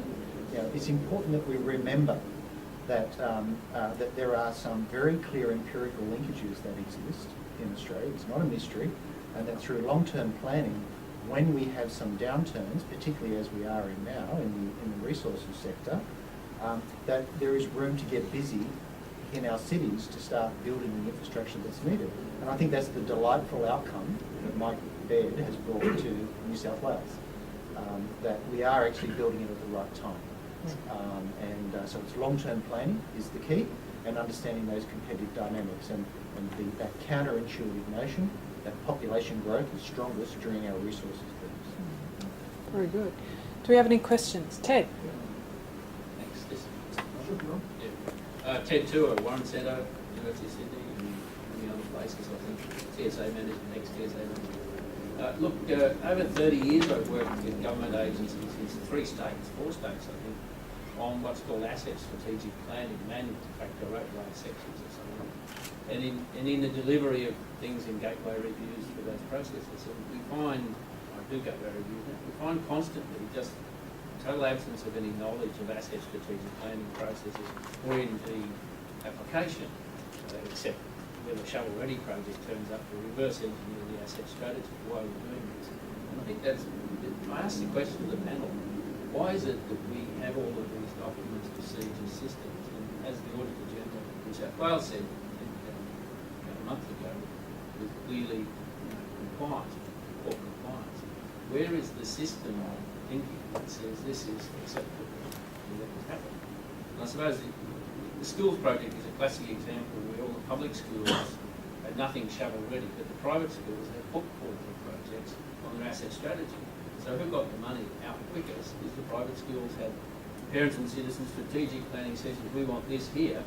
Public schools' answer was, I need the guttering fixed. There was no concept that an asset strategy needed to be in place for the downturns and for the upturns, prolonging the life of the existing asset in upturns, stretching out, getting shovel-ready projects into the resource when you need it in the resource premises. So the panel, I think, question is why are these things that ordained, mandated across the system just not functioning? Where's the driver, the system thinking driver that brings these into place? Because we know they're there, we know they're possible.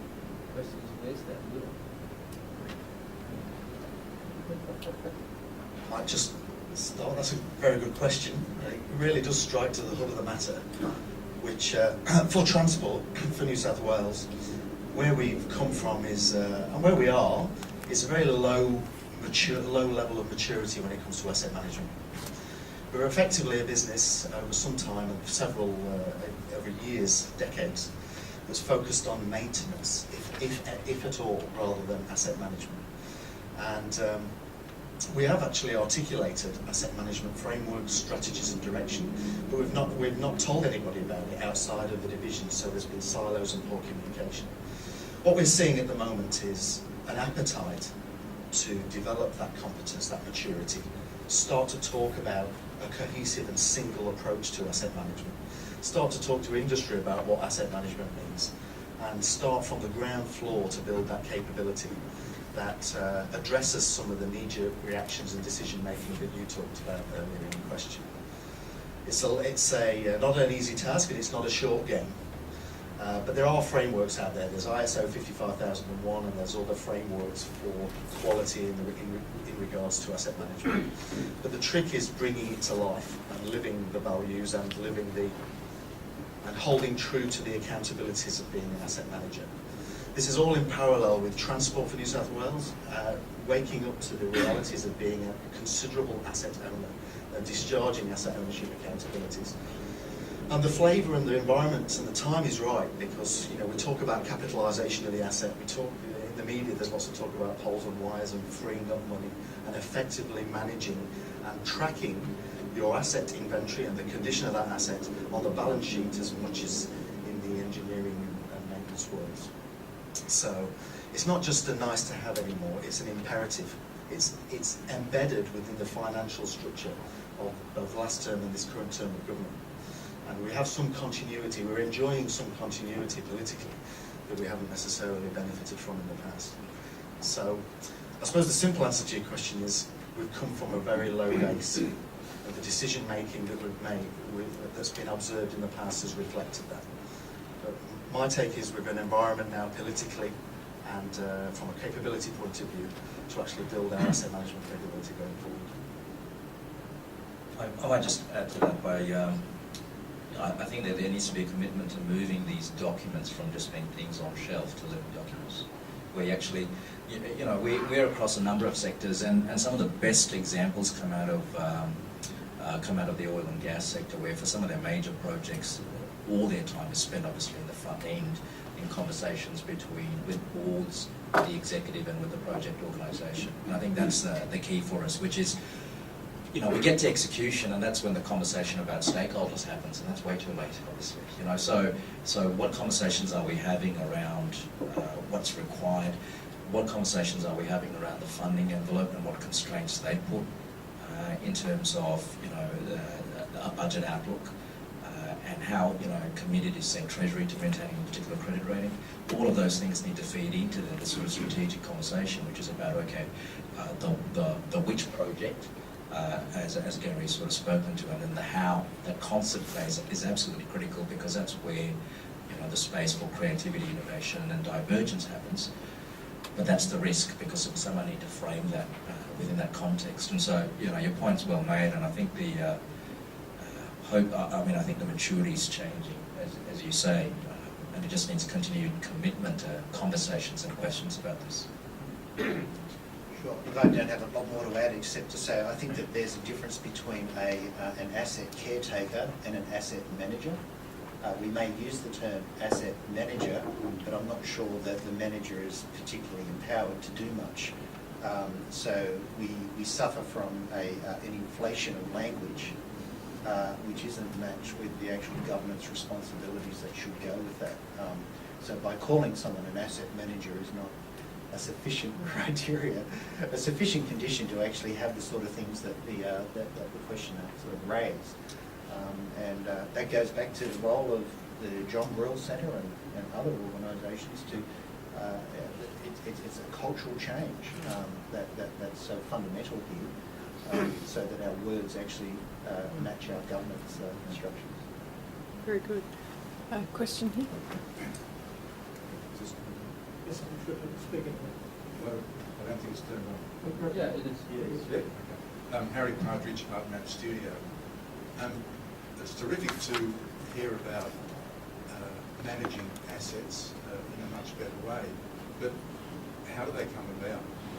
How do assets appear in the first place? This is the area I'm really interested in. It's the area Mark in particular touched on. And there were some examples given where that really hasn't been looked at very well at all. Cross City Tunnel is a classic example. You drive down there and it's like the Harbour Bridge in 1932. So what is the process that creates the checks and balances to a piece of asset in the first place? And this comes back to Mark's zero. What methodology do you put in place when these new demands and needs are identified to ensure that that really does deliver to the primary stakeholder, which must be the community, must be the citizens of the state, not the other stakeholders. They have a key, they're the people we're all serving, of course. So what methods do you use to check the proposals, the studies, the reports, the surveys by all the engineers? Thank you. That's a good question. As Garry alluded, it's easy to create a protocol. It's easy to create a thing called Gate Zero and label it project creation, and then put it into a guide, and then issue it as a standard, maybe. But it's a totally different thing to address the quality of the decision making around those gates. And actually, it was quite interesting to watch. So I put up a number of stage gates and decision making gates, and both Garry and Suresh both talked about the quality of decision making around those gates being the fundamental enabler or compromiser of how those are. And there's no better example than project creation. So project creation has been hostage to political will or not. It's been hostage to popularism. It's been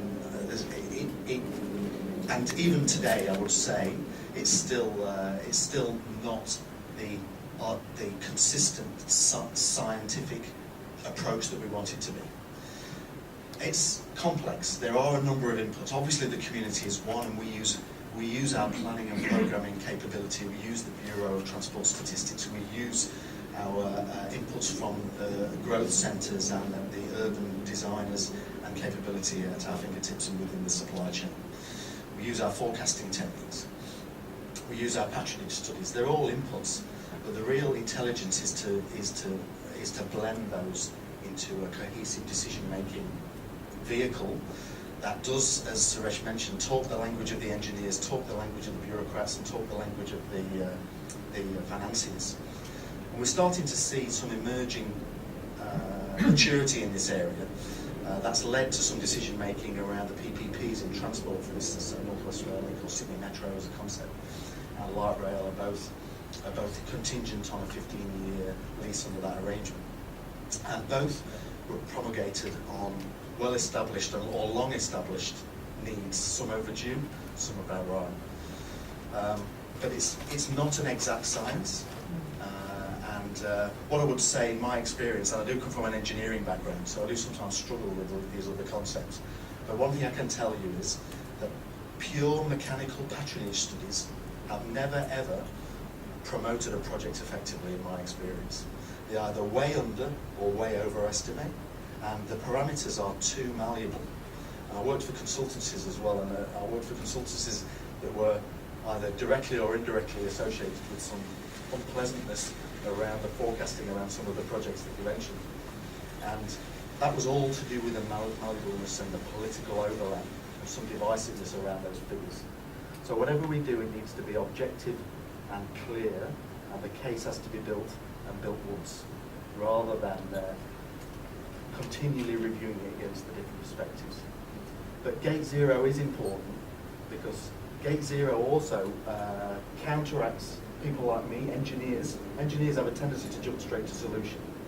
So what we are testing is not the solution of Gate Zero, we're testing the demand and need. And we don't progress beyond Gate Zero until that test is completed. There's still some way to go in terms of maturity in that area and how sophisticated we get.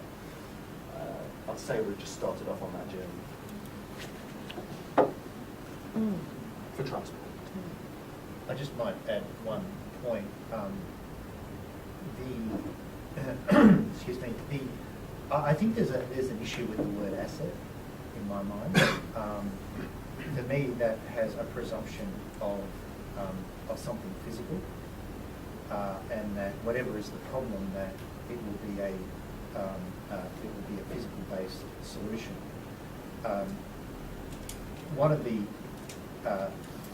assets come into being because assets deliver a service, and it's really in that configuration of the service that the asset delivers, I think, is where the point of scrutiny needs to be, because the community is frankly not interested in the asset.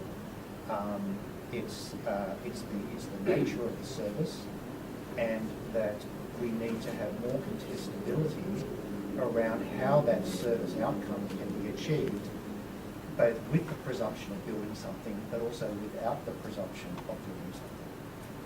And it's the interplay of those two things that assets come into being, if you like. So I could imagine that the criticality of the Asset Standards Authority could be the Service Standards Authority in 10 years' time. Because it's the asset service that dictates the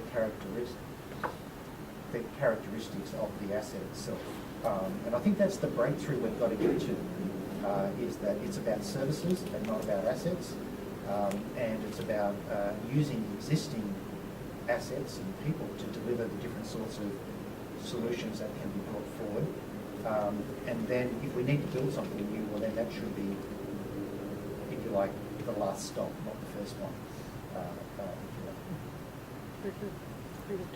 Well, I might just leave it there. What a great way to wrap up, Garry, with a call to action for everyone to focus fundamentally on the service, the desire to travel on a road as opposed to spending 10 hours in a car park, and seeing what we can really achieve. All of us collaboratively thinking about the service outcome and what we want from our infrastructure both today and tomorrow, and how we make it productive and really fundamentally usable for the community.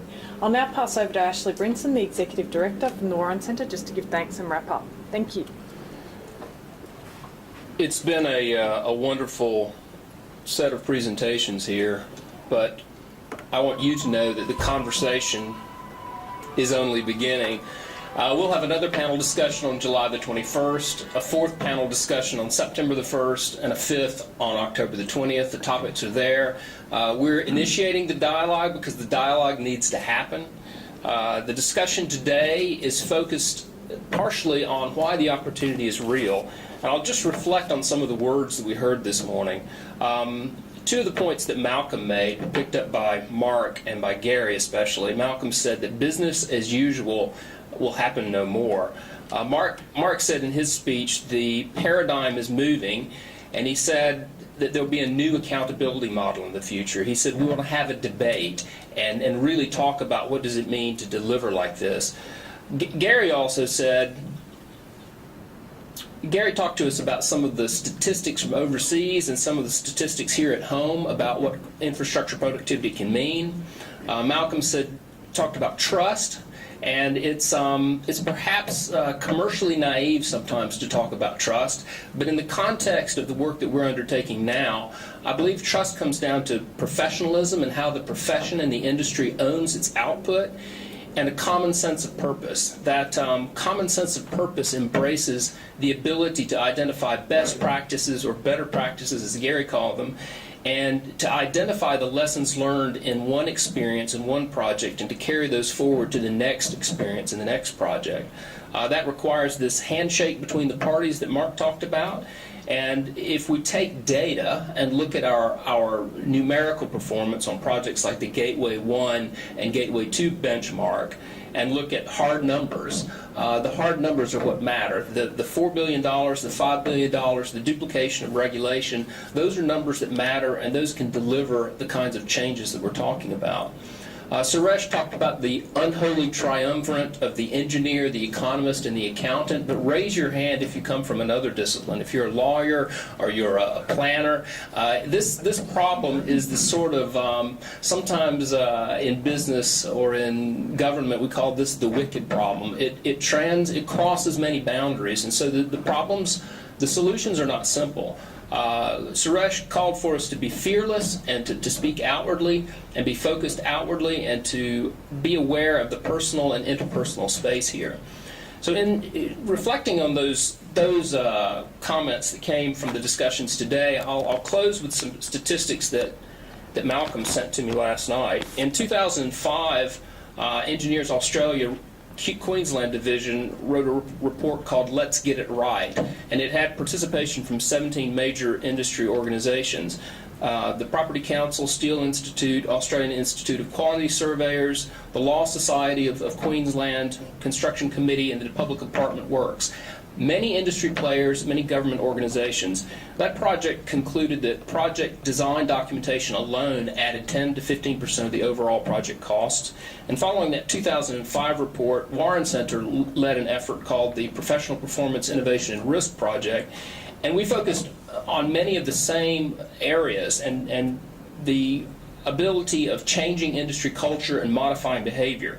And these are themes. Malcolm had 4 things, culture and 3 others, but perhaps it's culture, culture, culture, and culture, the culture of innovation, the culture of performance and accountability, the culture of governance. Embracing this atmosphere of continuous improvement and innovation to deliver positive outcomes can deliver part of this $30 billion. The number is real.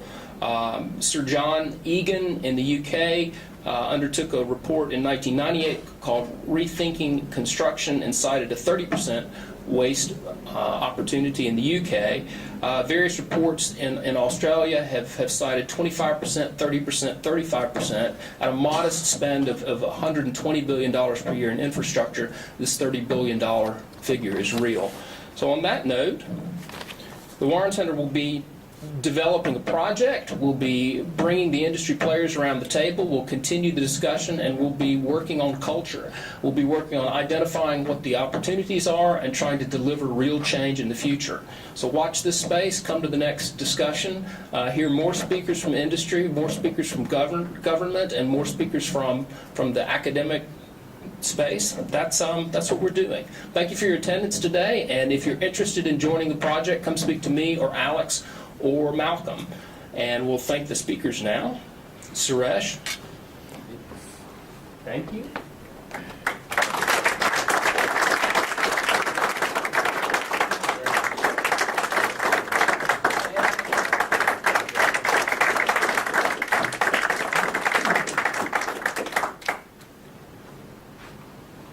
We're closed. Should be back to the office right on 10 o'clock.